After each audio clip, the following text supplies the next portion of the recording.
আমার আম্মু, আমার আম্মা, আমার মায়া, আমার মাইয়া, আমি, আমার মা, আমার নানু। আমাদের সবার জন্য দোয়া করবেন।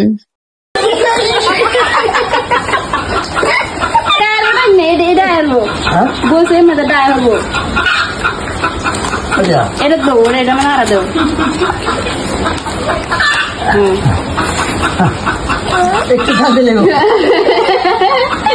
ছোটবেলা আমরা যখন গাড়ি তুলে লাগে কানতাম, তখন আব্বা এবার গাছের ডাকর মধ্যে বয়ে আমরা টানতো, গাড়ি চালাইতো।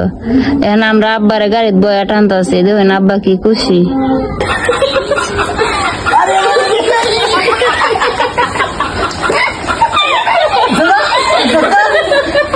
বাহ, মোবাইল কিনছি দেখো, আপেল হলো মোবাইল। আপেল না, তো তারা আপেল কিনে নেওয়া লাগতো না। এর দাম কত কছে? দাম এটা কত গো?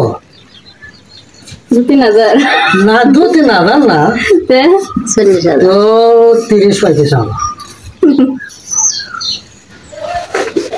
30-35 হাজার মোবাইল কিনছি না, আমার লাগে মিষ্টি লেগেছে আজকে 2 কেজি। এই মোবাইলটি কিনে মিষ্টি দেন না? হ্যাঁ, খাও। আচ্ছা খাই আমি বেড়ে দিল বেড়ে কি প্রত্যেক দিনে দেড় লাগবে, বেড়ে দিচ্ছি আজকে তোমার লাগে আনছি। এই যে দেখো আমরা বাড়ির বুড়া বেটা নাকি তাহলে এই যে গাছটা আমাদের মেলা মরিচ হয়েছে, এর লাগে একটা ডেগ হাসুন জুতা বাঁধাতেছে যেন নজর না লাগে। আমরা হয়তো গেতা করে বাবা মানে হাজার বিকেল আমার ছেলে বেলা, বাবা মানে রোজ সকালে পুতুল পুতুল খেলা, বাবা মানে কাছে ভালো যাচ্ছে ভালো দিন, বাবা মানে জমিয়ে রাখা আমার অনেক দিন।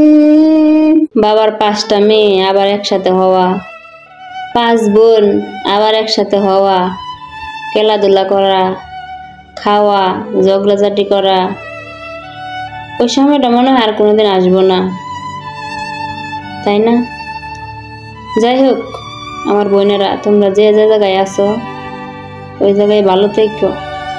তো একটা কথা বলি আজকে, তোমরা হয়তো আমার ভিডিও দেখো, আমি তোমাকে শাসন করতাম, তোমরা ওটি দেখতা, কিন্তু আমি শাসনের আড়ালে তোমাদেরকে অনেক ভালোবাসতাম। হয়তো তোমরা এটা কোনোদিন বুঝো নাই, বুঝলে কোনো সময় আমার কষ্ট দেওয়ার কথা ভাবতেই পারতাম না। যাই হোক, আমি তোমাদের জন্য সবসময় দোয়া করি, তোমরা তোমাদের সংসারে যার মতো ভালো থাকো। আজকে সকাল সকাল কিস্তা না খাইয়ে গেছিলাম গা কামো, এখন বাজে গেছে 10টার পরের মধ্যে এমন খিদা লাগছে, আব্বার কাছে আব্বা বাড়িতে গেছে খাইয়ে গিয়ে। এখন বাড়িতে গেছি আর দি আম্মা বাড়িতে নেই, আম্মা কাছে নানুর বাড়িতে, নানুর অসুখ, রান্না হয়েছে না। তোর আব্বার কাছে আব্বা দুলা কই খাইলাই, কই খাই তুমি যাও খামো, আমি রান্ধি।